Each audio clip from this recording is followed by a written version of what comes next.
Hello guys, and welcome to another video. In this particular video, I want us to talk about Google Open Authorization 2.0, or what is usually called Google OAuth 2.0. You may have interacted with it. For example, when you visit such a site, I've made this a mock website, but I'm going to share that boilerplate with you. For example, if you visit such a site and you want to sign up, immediately you click on sign up with Google. The initialization starts, and then you just select your email. And once you select your email, Google is going to notify you that this application is going to request such certain information from you. And once you click continue, the application is going to log you in to the dashboard, or basically that is the login flow. And that is what I want us to cover in this particular session. So Google OAuth basically means that the workflow for Open Authorization 2.0 is basically this way. You have your client application, or for example, this application makes an authorization request. This authorization request is taken by the Google, or this authorization request is received and sent to the user. Once the user receives that authorization and gives you, and they authorize, or they, for example, accept the prompt that they are going to receive, Google APIs or Google server gives you an authorization grant. From this process, you receive an authorization grant. And then your application is going to take that authorization grant and send it to the authorization server. Yeah. So the authorization server is going to take that authorization grant and exchange it for an access token. And then your application now is going to be using that access token to be kind of accessing various protected resources. This is basically the abstraction that comes with Open Authorization 2.0, and Google works in a similar manner. Your application requests a token, a user is sent a prompt by Google, and then they kind of accept, or they consent that they have agreed to share that specific information with you. And then you are going to receive an authorization code. And from your end, you now send that authorization code in exchange for a token response, or a token, or an access token. And now you can use that access token to access various resources from Google. For example, the name, the email, the profile image, and all other details, depending on which API endpoints you're interacting with. So in this particular video, we're going to be talking about Open Authorization by Google, or how you can simply implement that in your Node.js product or web application. So under the description of this YouTube video, you're going to find a link to a Google Drive, which is going to, which is where I've posted the starter files. These starter files, you can go to the link and download them. So once you download these starter files, the starter files are just going to help us focus on what is the most important part of this YouTube video, which is sort of like talking about the integration part of the video. So once you get these starter files, you can extract them. And once you extract the folder, open it via, you can open the files via your code editor, whichever you are using. And once you open them, you are going to see a few files. For example, you can see that there is a public folder that has a few assets. There is some images, there is some CSS and JS.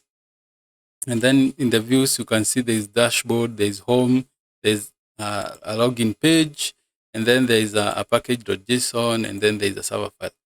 Just to take you through the server file is just importing CSS. There is a .environment, which I I hope that you've interacted with.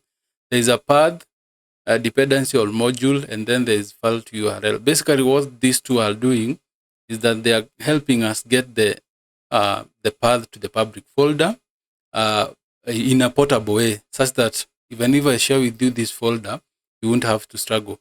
So basically, you are getting the absolute file path by importing the meta URL of this folder. But that is not important for this particular video. So once you download the folder, you can learn npm install to install all the modules.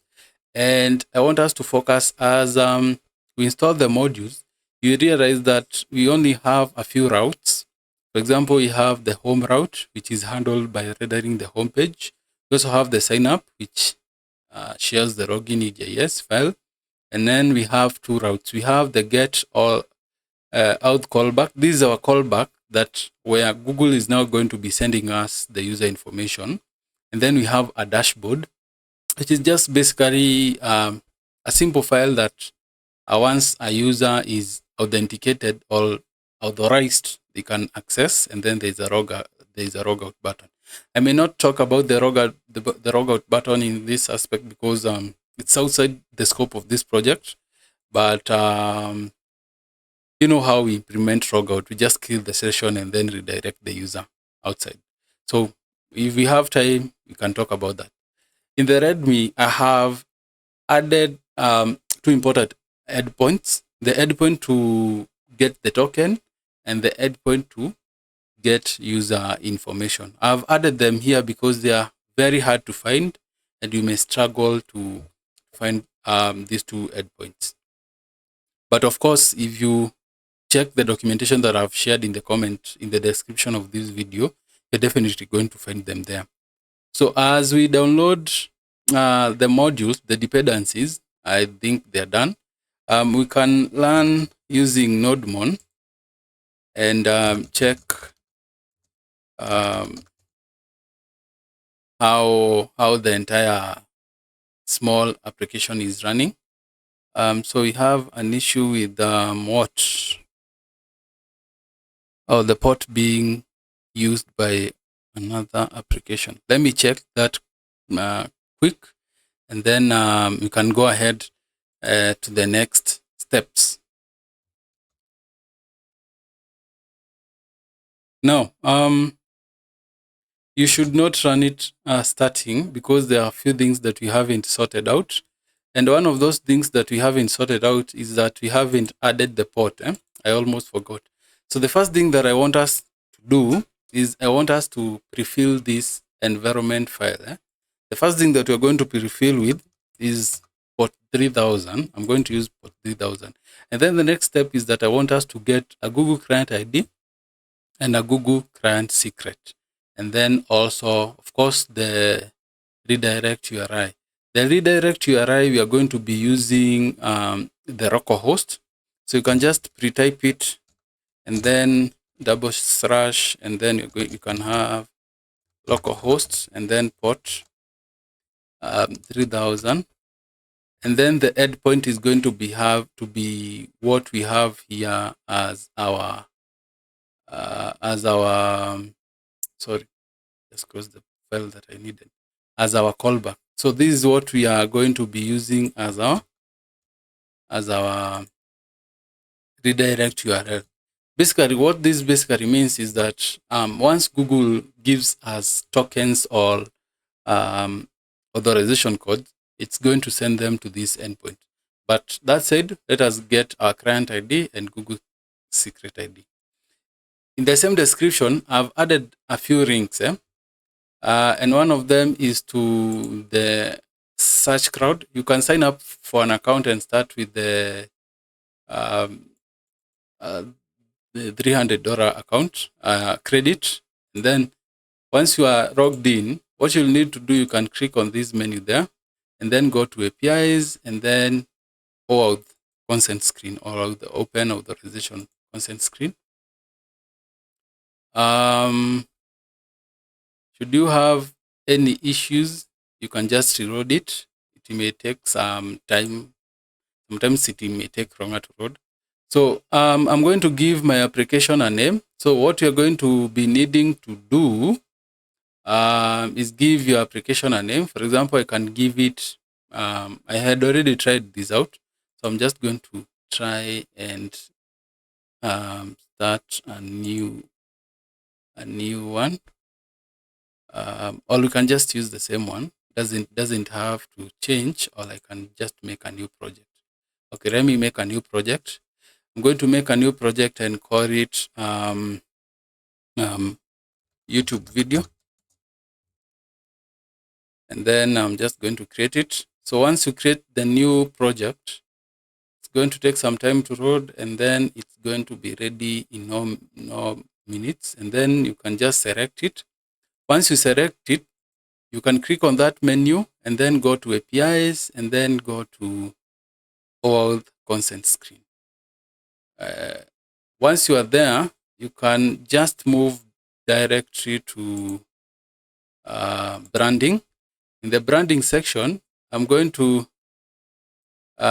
create an app name called, you're going to create it YouTube video tests. The support user and email is going to be my email. Then you can just click on next. The next is going to be only available for users within your organization. You will not need to submit your application. Available to any user you will need to test mode. That is okay. You can start with the next test mode. And then you can click on next. The contact email can just be the same email. And then you can finish and continue and then create. Once it's created, it's not going to take long. Once it's created, you can come to branding. Branding, I think you've already fulfilled most of the parts. So the YouTube is filled. The name of our app is filled. User support email is filled. You can browse for a logo. I'm just going to browse for a very simple logo. I've added the logo. You can add the homepage link. The homepage link is going to be localhost, but it can be any link. And then you can just save that. You don't need to add any of this unless you're planning on going live. But for the sake of this test, I'm not going to be adding anything there. You can then come to audience. This is testing, and because we've made it external, you can add a few users which are going to be testing, are able to access the app. Allowed users cap prior to application is 100 is counted. You can just add a few users just in case. So I'm just going to add this specific email. Yeah. Okay. Sometimes even when it's because you've selected external, you don't really need to add the users, but for this case you can just add them. But that doesn't limit you in any way, just in case. So the other thing that you can do is you can click on client. You can create one client. Once you create the client, you can create that you want to make a web application, web one client, and then you can add the authorized redirect URI. That one is going to be the same as this one, because what you're doing essentially is that you are notifying Google that this is the URL where we want you to be sending the callback. So you can just add that. And once you have added that, you can go ahead and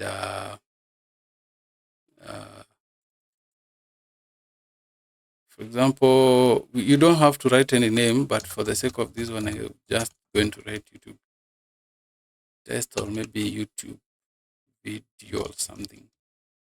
And then you can just create.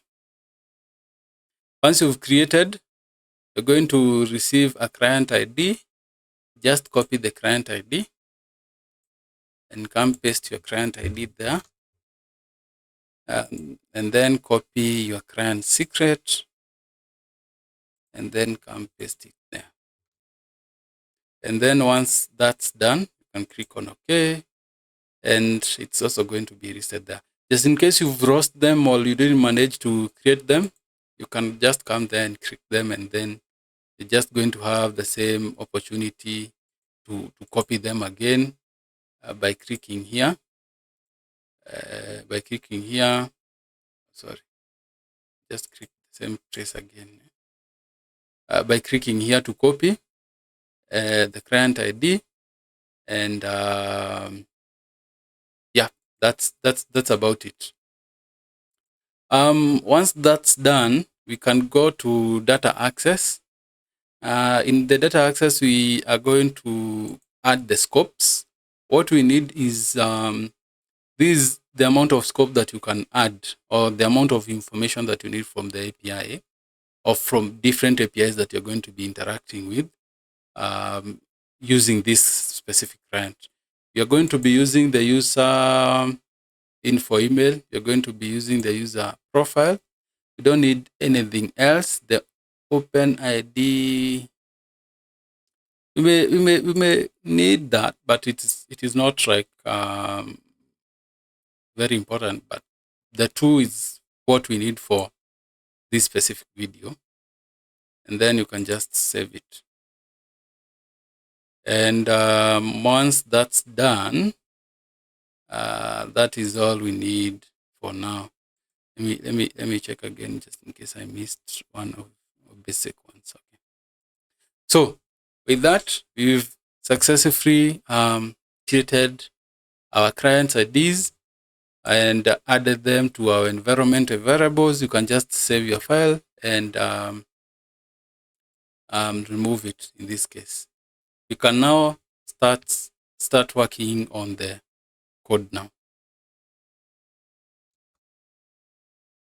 So to start working on the code, the most important part is, first of all, understanding what the border template or what the starter files are trying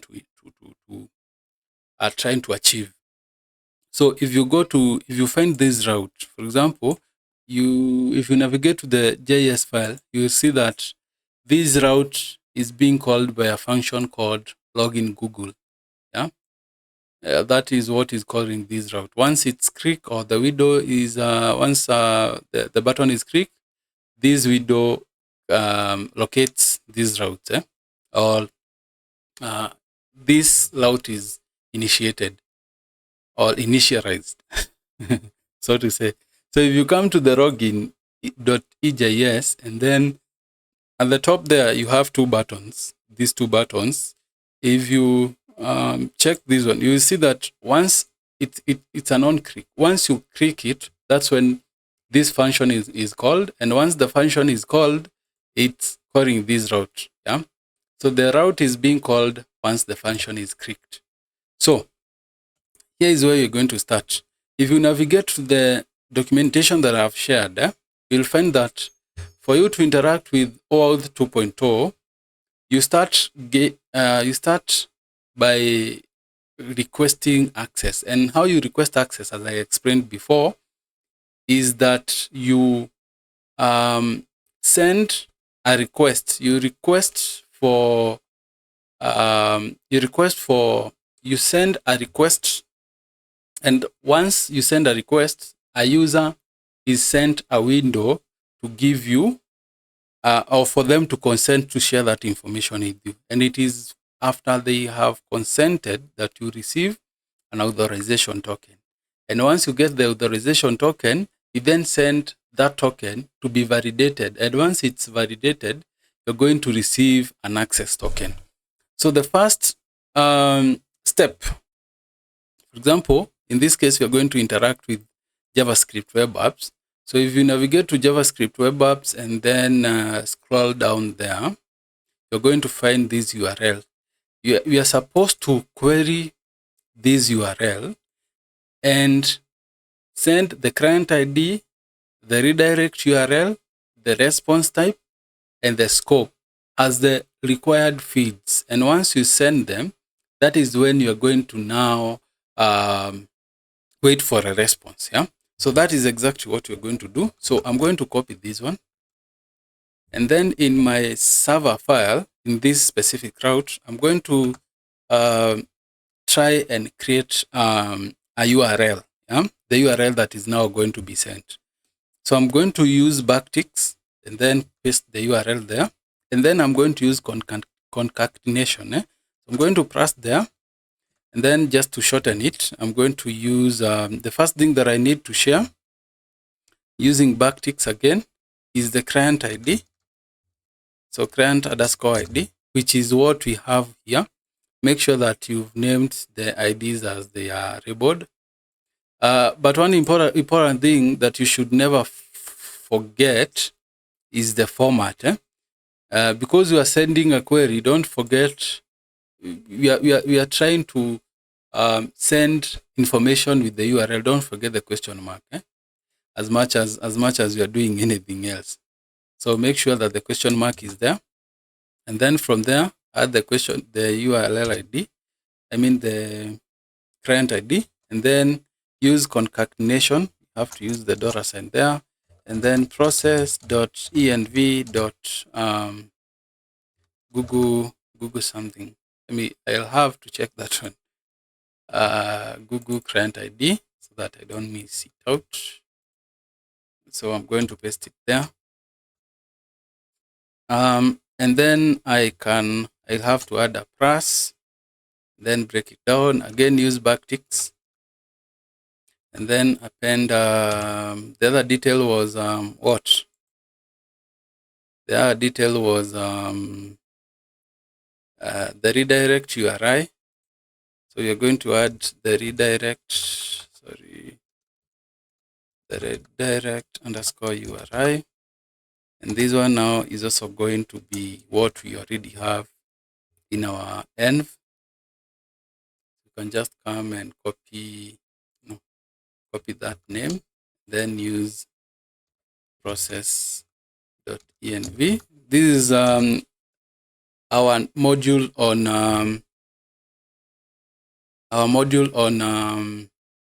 .env that is helping us to do that. And because you have now added another function, another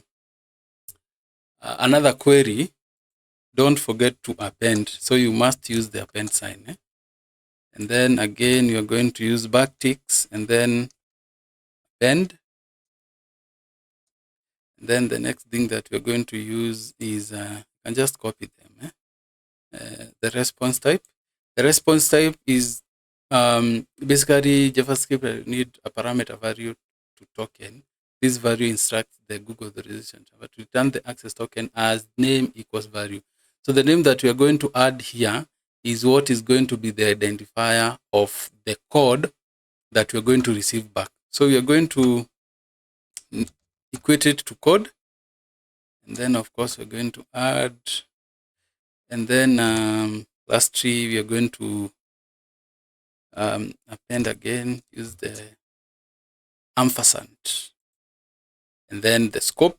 The scope is the details of what we need, a delimited list of scopes that identify the resources that your application could access on behalf of the user. The values inform the consent screen that the Google displays. So the user is going to see the details that we are going to request from them before they even give consent. So we also need the scope there. And this one now, the information that we need is profile. And then because we are instructed to use space delimited, we're going to use the %20. And then the second detail that we need is email. So this is the URL that we're going to send. So for this URL to be as is, I'm going to give it. So once we send this URL, we are going to receive a value back. So I'm going to assign it to a constant called, I'm going to assign it to give it a name and call it redirect URI. And then I'm going to give that constant. And what I want my application to do, once you click on this button, it's going to sorry, I'm going to terminate it. Okay. Once you click on that Google login, you're going to be redirected to this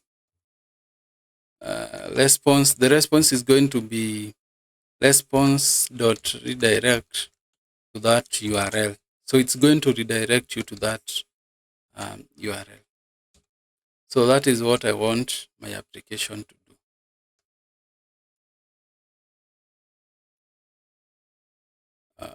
Basically. So this is the URL that you're supposed to forward to Google, and once you click on it, it's supposed to initiate the URL. So so for the sake of this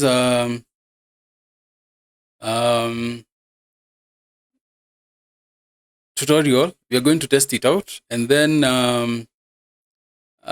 once it loads, we can then we can debug a step at a time.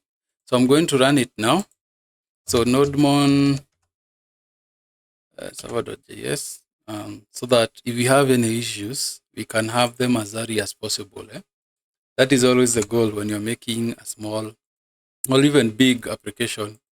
You try as much as possible to get the errors as early as possible. So you can see that it's loading the consent screen, and I'm going to select the email as that one. And then once I select the email, I'm receiving a consent screen, which is telling me to agree that I'm going to share my name, my email address, and profile picture with an application called YouTube Test.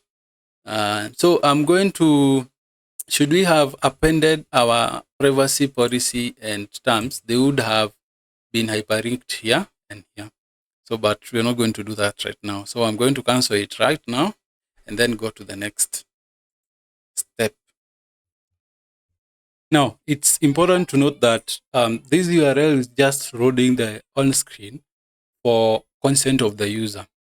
Whichever response that they are going to, whether they are going to accept or decline, that response is going to be sent on this URI, which we also pre-filled in our dashboard, in our console. So what you want to do, the first thing that you should do here is request.query. And then what we need is, we are going to believe that they are going to give us something. So the first thing that we can do, we can just look for request.query, and then we are going to maybe give it a constant name, and then maybe give it a name called response.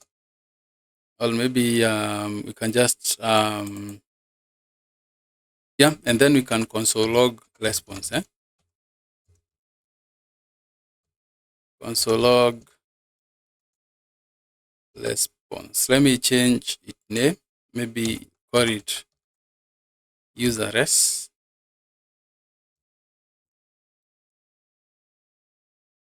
response, so that I don't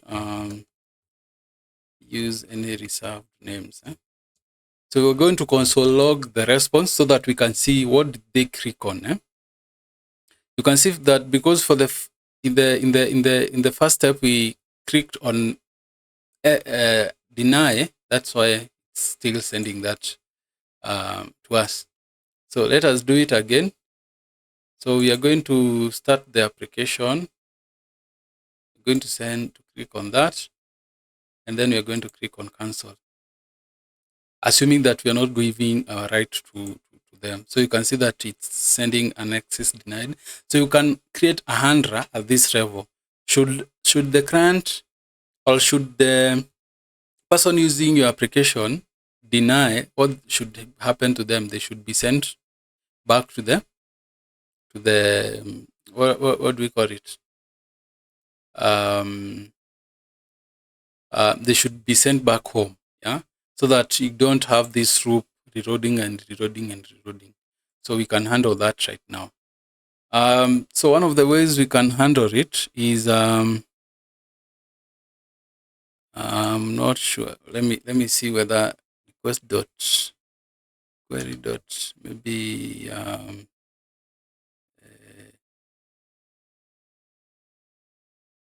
Okay.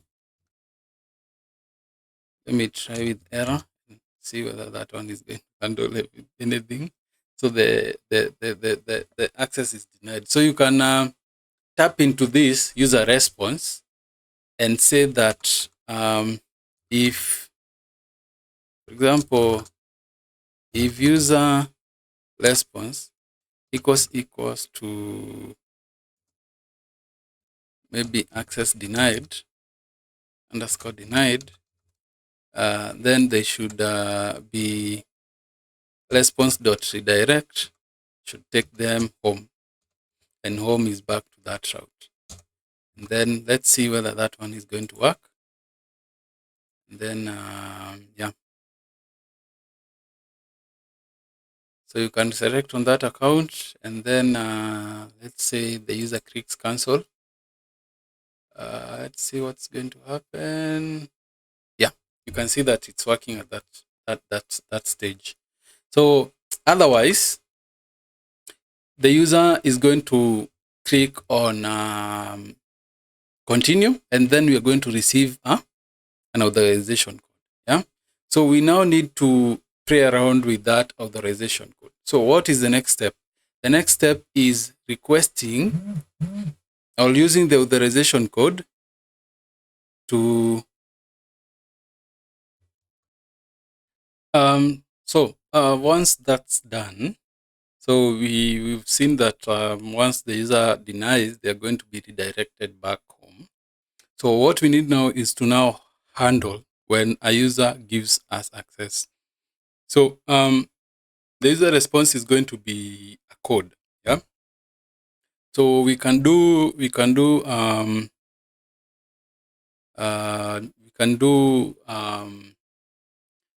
reassign it. We can just use it as it is. But now what we'll need to do is to sequarize another get request. So we are going to use Axios. So the first thing that we need to do, you don't need to install Axios. I've already listed it as part of the dependencies. So make sure that it's listed there. I hadn't listed it before. So the next thing that you'll need to do is sequarize it. So what you need to do is use await. You can see that you already have a sync. So you just need to use await. Await, okay. Axios. So it's supposed to wait on for Axios to get,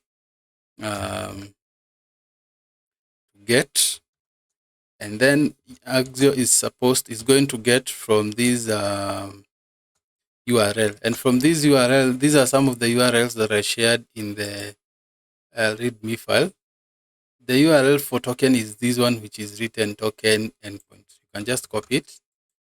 You can find these URLs in the documentation for Google, which I've also listed as part of the description of this video. So together with in the Axios request, we're going to have a payload that is supposed to include that is supposed to have the user response.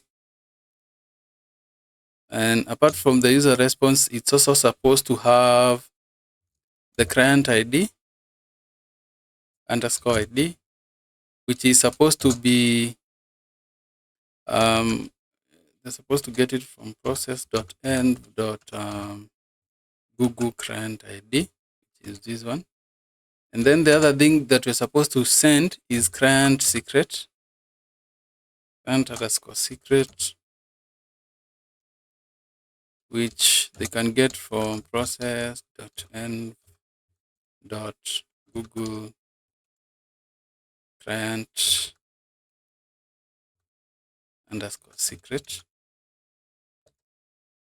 Another thing that is supposed to be there is I'm forgetting the client or the redirect URL as we had it here. I'm just going to copy it. I don't need to copy it. I just need to copy the name because that one has too much details. So I'm just going to paste it there. And then this one is also going to come from process.env dot redirect URI. Yeah. Another thing is what? The other thing is the authorization code. The other thing is the grant type, grant underscore type, which is supposed to be just authorization code, because this authorization code, because this is yeah, and this authorization 2.0. So what we are going to get here is what we are going to now assign to a constant. So we are going to assign this value to a constant called you can just call it because what we are going to get is a response. So we can just call it what we are aiming for is a token, but we're not necessarily going to have. We can just call it user data, not user data. User data is not. Let's call it consent data. You can see how hard I'm struggling to name some of these things. It's common when you're naming variables. So, yeah. So because I also want us to visualize it, we are going to console log consent. This is supposed to be consent data, not date. So we can visualize it here and then see how that one is going to turn out. So that I told you that we're going to be trying each stage at a time, so that if in case we face any handles, we can know how to solve them step at a time. So we are getting a 404. That means that we have something wrong somewhere. And this is mainly because of the URL, how we have organized this URL. So that is probably why we are receiving 404. So one of the things that I did a mistake here is on authorization code, authorization underscore code. Yeah. And I think we can quickly find that on, let's try authorization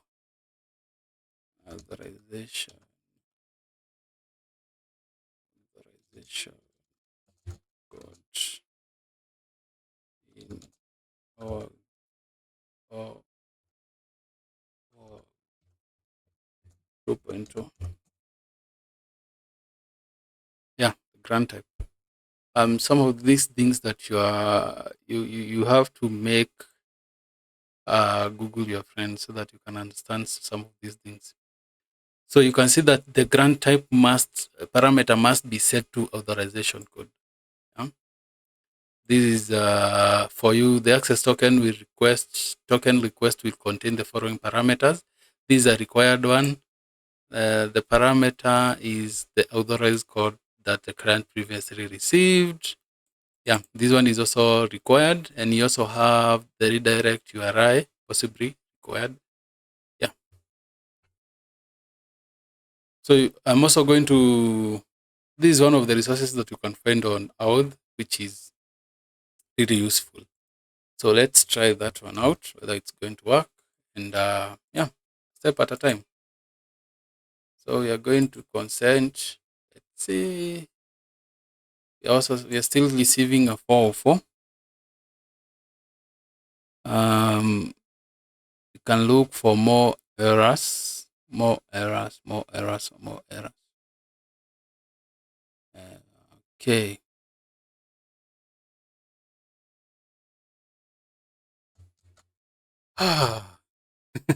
I'm going to mention to you that this is a get route. I missed that one too. This okay. Posts. So what? What we are doing is we are posting to this route. And I'm sure you can also find this information on that documentation, which we have here. Authorization code grant is okay. I'll think after the user returns the application via okay, okay. Authorization code grant.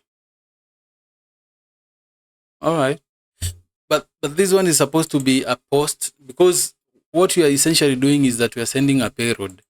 I don't know why, how on earth I missed that one too.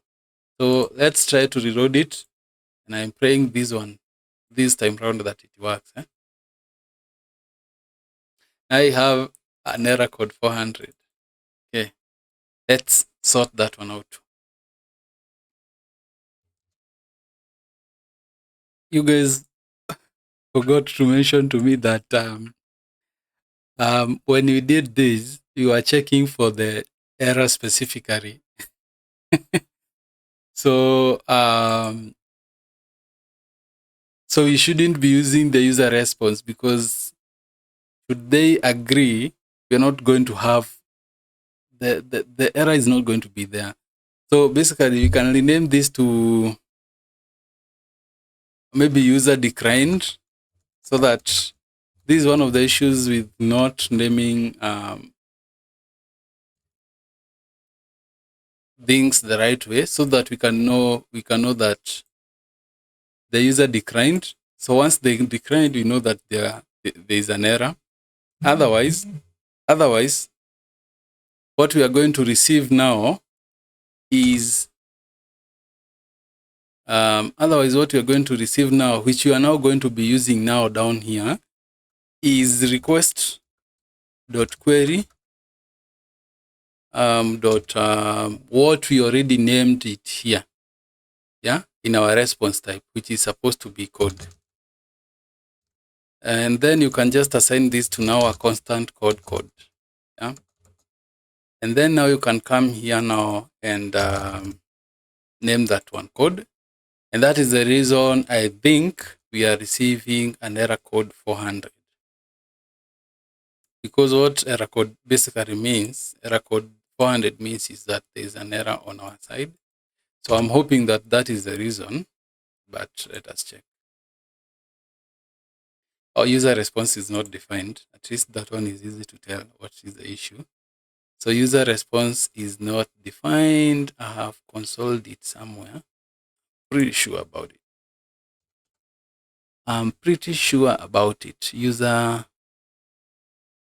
response is not defined. So where have I console logged it? Oh, here. User declined.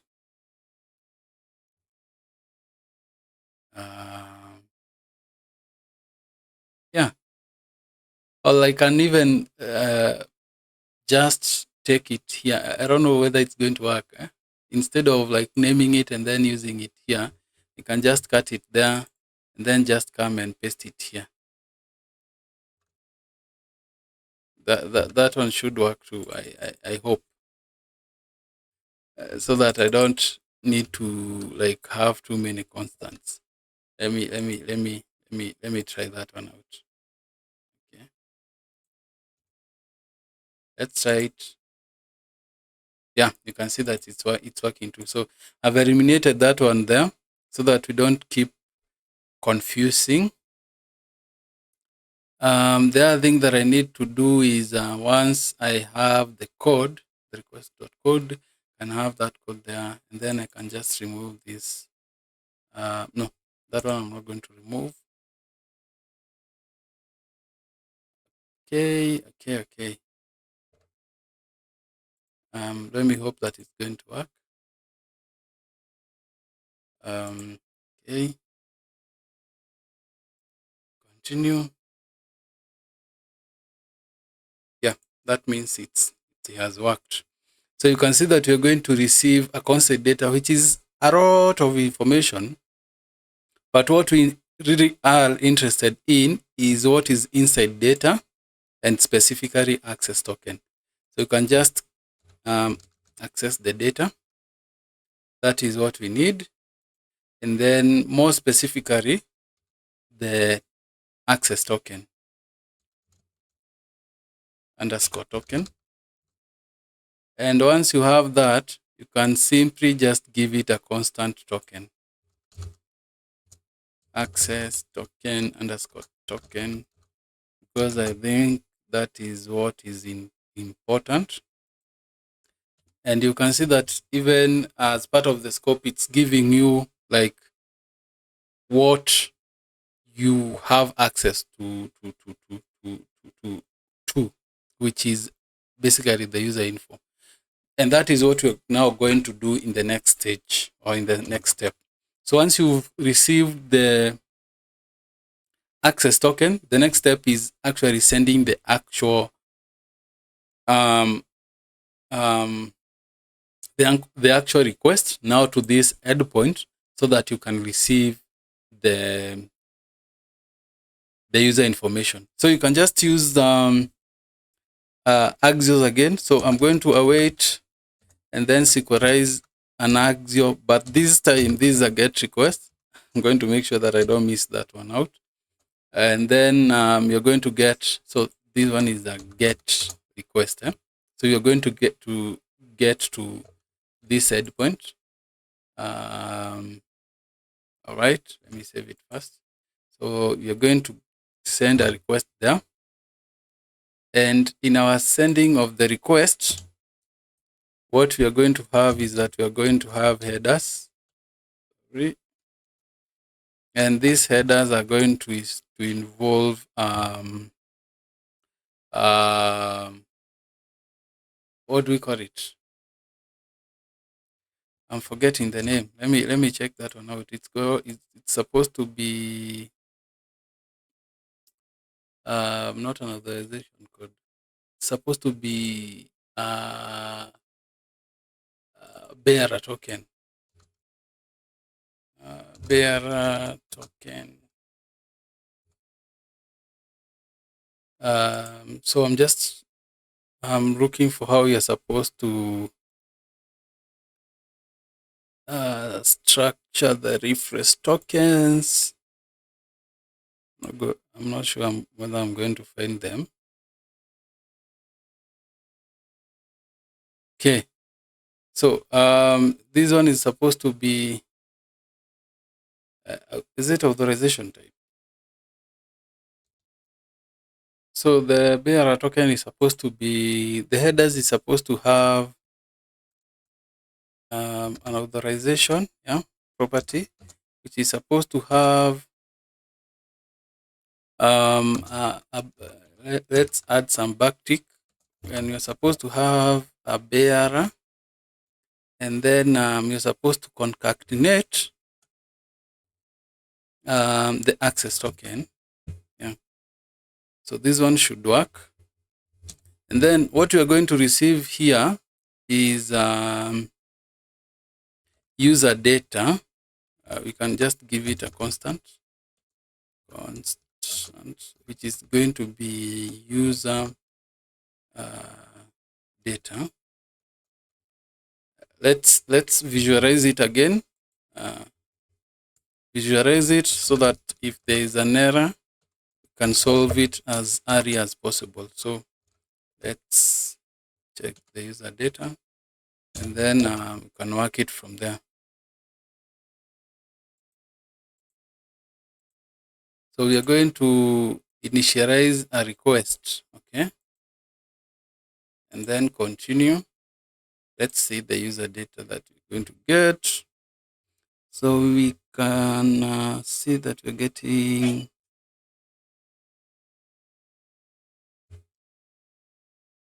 so as part of the response that we've received, you can see that what we have here is data. So you can basically call this user, maybe user info, user info. So that down here, we can just tap into user info dot data. And then now that is just going to give us these.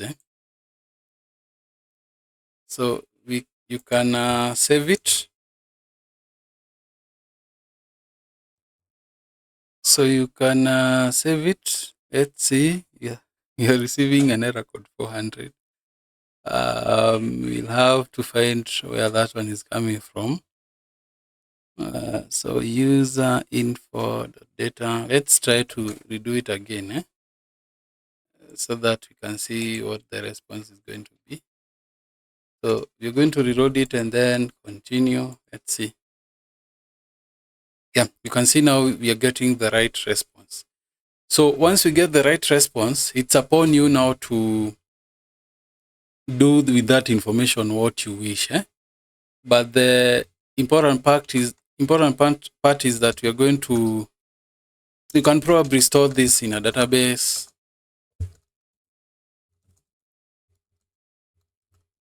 But because I'm not going to cover databases in this particular video, what I'm going to be doing is that I'm going to respond.redirect, and then I'm going to pass them to a route called dashboard. No, I'm going to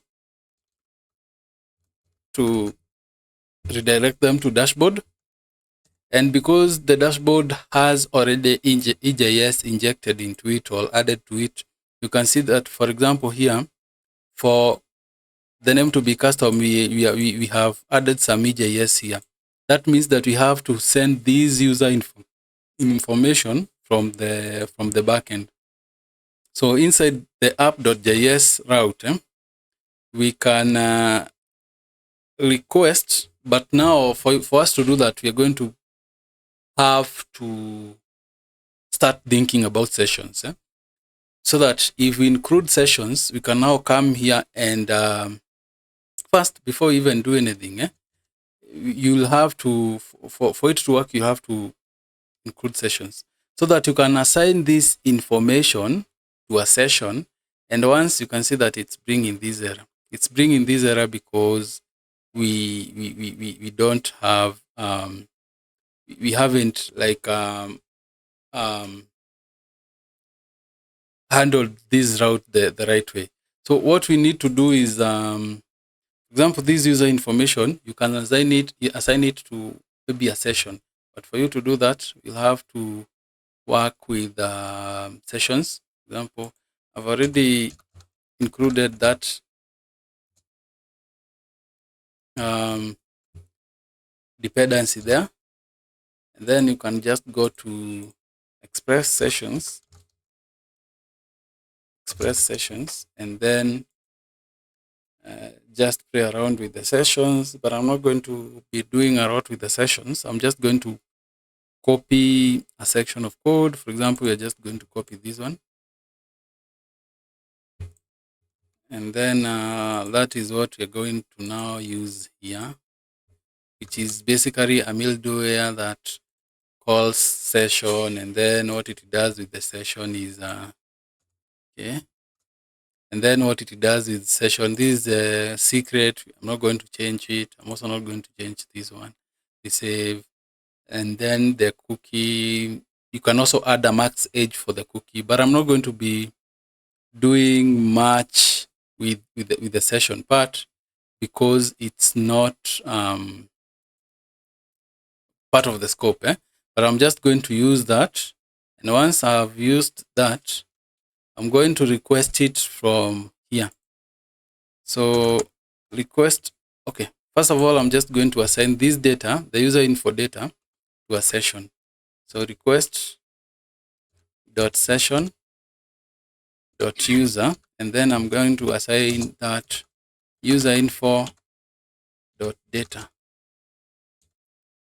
And then that data is what I'm going to be requesting in this route. So dot session dot user. So I'm going to receive information here, but then the information that I'm going to receive, I can just assign it to a constant called user. So the user now is going to have this information, yeah? And then because I want to display this information to the front end, I can just render that response.render that page.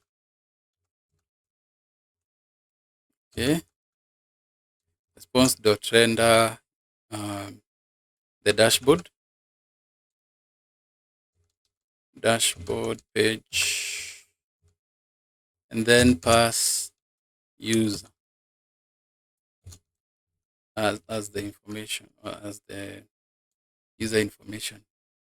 And then should we have any errors now, we should just check each page at a time. But we can just come and try to do that again. Roll the page and then try to continue. And then seems that we have an error there. So let's first of all console log user so that we can see console.log user so that we can see whether the user is being handled the right way. Reload that and then come here. Let's see.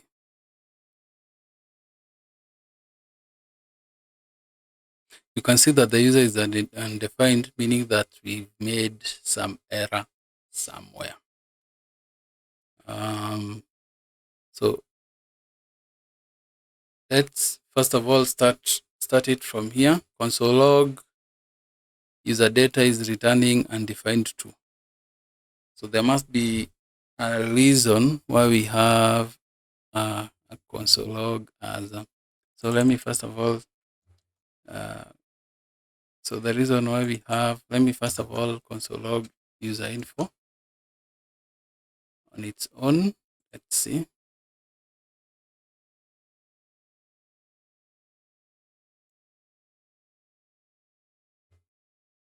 So we are getting the user info data,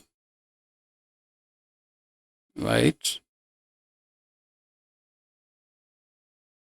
User info dot data is where we have a problem.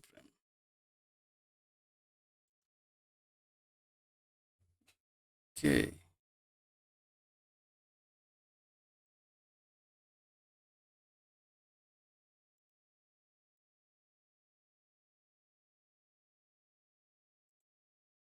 Okay. Okay. Let's see. So the user data is all right. Yeah. Now the user data is all right. So the problem now is how we are sending it. Do you have a user name? Okay. We have a username and then we have a user. So there's a problem with how we are entering it here. Request.session. So let us see whether it's being passed. What is the user here? And then you can just mute this one. Okay, not that one, this one.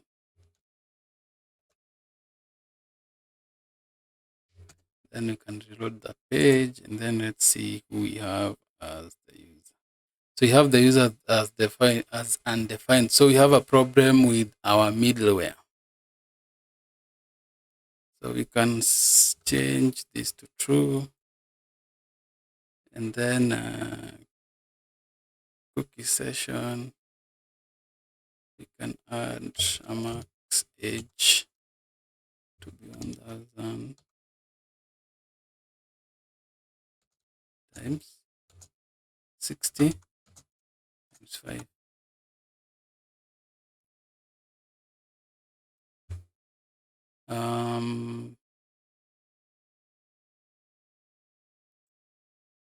Okay.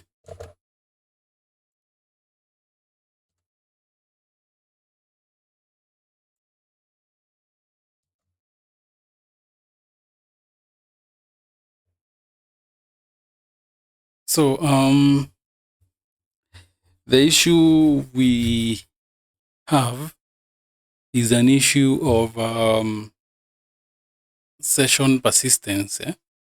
So what is going to be needed is if you are also facing the same issue of session persistence, you can just stop your application and rerun again. You can see that from my Node server, that all I did is I quit the application. You can see from this console that what I did is I first of all checked the session. The user was not there. And then all I did is I quit the session and then I restarted the Node.js. And then the session and the user data was added to the session. And yeah, so basically that's it. And then all you need to do is now run your app.js again. And then from what you have here, for example, you can just log out. And then because I've already created a session, I'm just going to sign in. And once you sign in, you can see that all the names are being submitted as part of the session and stored as part of the session. So that is how easy you can work with sessions. And if you need this code, I'm going to share the link to the GitHub repo. If you like it, please go there and make sure that you like it or star it. And yeah, I hope this video has been helpful to someone. And I hope that I have helped someone understand Google OAuth or Open Authorization 2.0. It's been fun. Cheers.